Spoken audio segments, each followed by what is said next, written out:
Is that good? Is that good, Walker Man?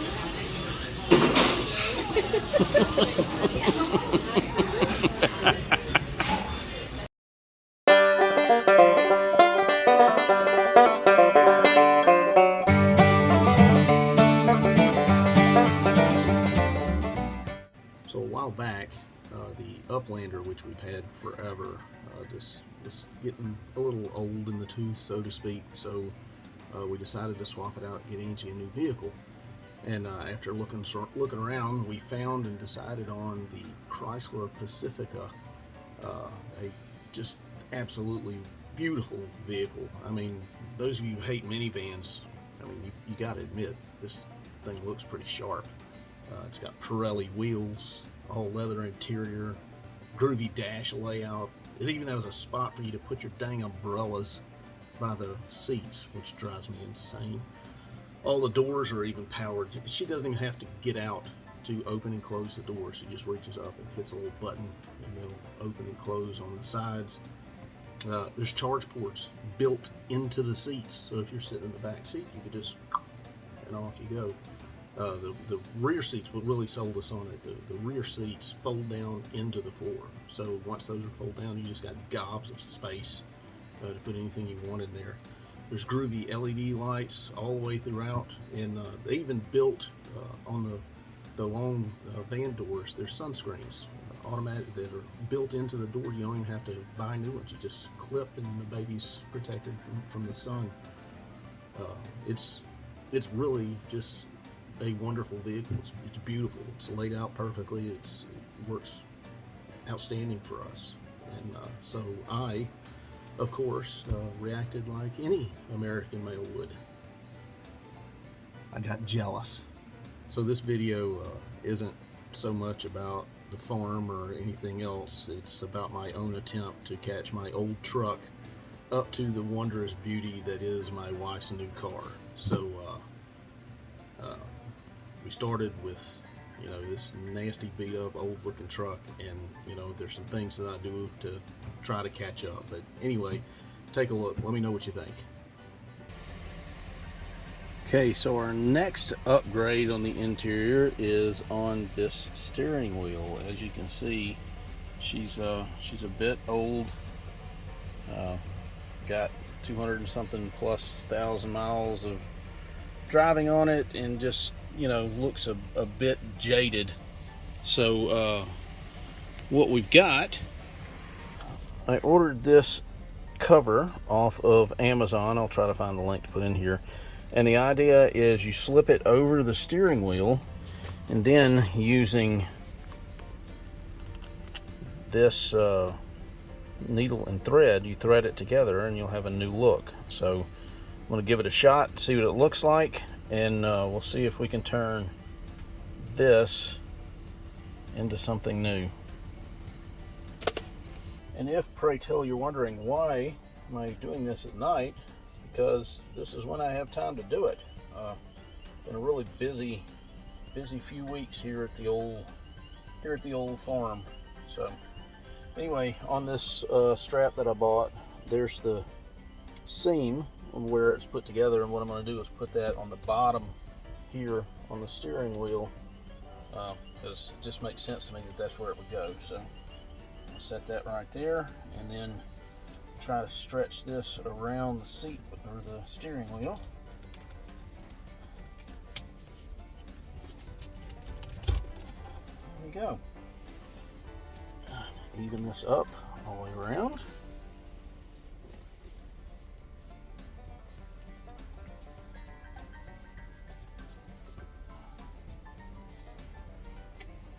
Looks pretty close.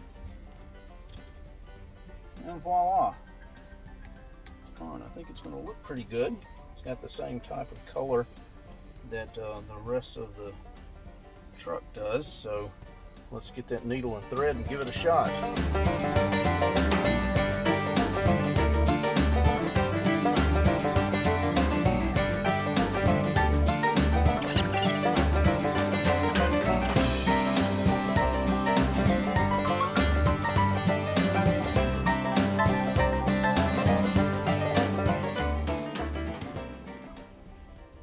So as you can see, this is going to take a long time to do. I'm going to come back to this in the morning where I don't have to run the truck to have the lights on, and we'll try to finish this up then. Step one was to clean out the trays and throw out all the trash. Got a nice little bag of trash over there. On the good news, I found about $2.30 worth of change, which is maybe enough for a quarter of a gallon of gas. Next step, car mats. We ordered these off of WeatherTech, and the advertisements are all precision cut and laser fitted and blah blah blah, and that may be true for some of them. There's a couple of little, little minor, doesn't exactly fit up here. I suppose over time with, heat, it would mold back there, and there's a little bit of a tiny little gap right here, but I mean overall it fits perfect, and I can attest already that the little raised edges on the sides do a really good job keeping spills off everything. So let me get the other ones put in the rest of the truck, and we'll move on to the next step. Here's the passenger side one, again WeatherTech, and just like with the other side, like I said, there's little, like right here, it doesn't exactly fit. There's a little bit of a gap right here, and if you pull that all the way back, it just makes this one bigger. So but I mean overall it's really nice, it fits well. So here's the back seat protectors. I'm very pleased with this. I highly recommend, if you're going to get them, to get the back seat protector too. But just like with the front, there's a couple of tiny little things. If you really want to complain, you can, but for the most part it fits really well. The raised walls, these little lips that are all the way across, I can attest already from 2 different spills in the back seat that they work really well in protecting it. So anyway, that's the back. Now on to step whatever we're on, fixing the dash. All right, y'all already saw me do the steering wheel portion of this, and as you can see, it came out pretty good. Not great, not fantastic, but much better than it used to be. So now we're on to fixing the dash, and as you can see, the dash has had 15 plus years of just abuse. Sun and everything else is cracked in several places and rattles and all that other jazz. So to fix it, ordered this dash replacement from a company called Dashskins. You give them the make and model of your vehicle and the year, and they just ship this out to you in a big box, and it's supposed to fit over the top of it perfectly.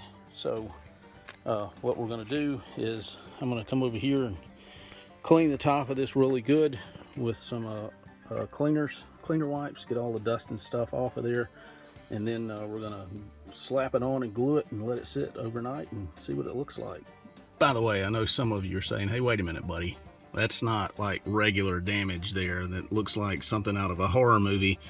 And it's exactly what it was. I attempted to it was rattling really badly, and I had this great thought that if I put a bead of clear silicone across it and just left it to cure, that it would solve that. And as you can tell, it was just an absolute disaster.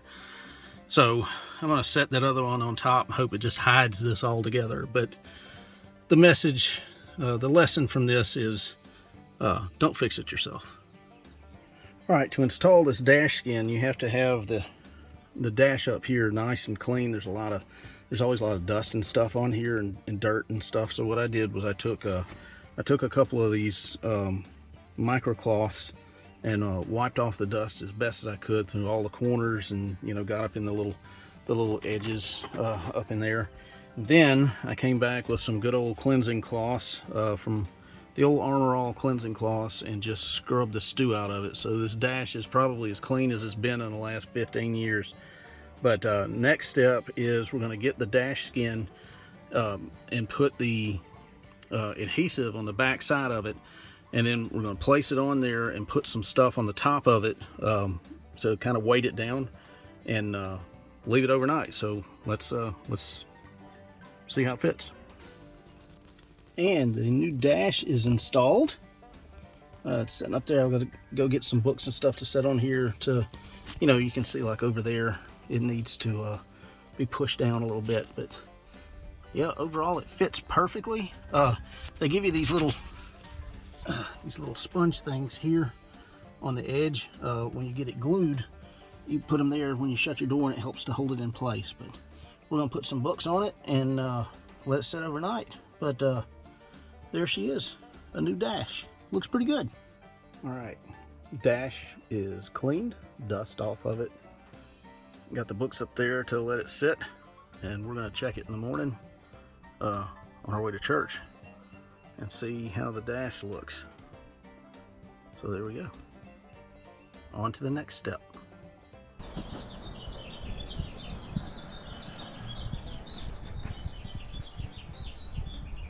First seat has started, and let me tell you guys, when these guys say that these things are tailor fit, that they're laser fit to match your seats, they don't mean like a glove, okay? They mean like the skin on your body. This is super tight, really hard to stretch and put on there, but totally worth it. It's a super smooth feel. Looks really nice. So I'll finish these two front seats and we'll see what it looks like. And we're making progress. We got the front seats on, got the middle cover on. Both of those are done. And then started on the back seats. I got this side of it done. I got that one left over there. Once I get that finished off, I'll clean everything up, go through and talk about maybe some tips and things that might help anybody who's doing that. And voila, we are done.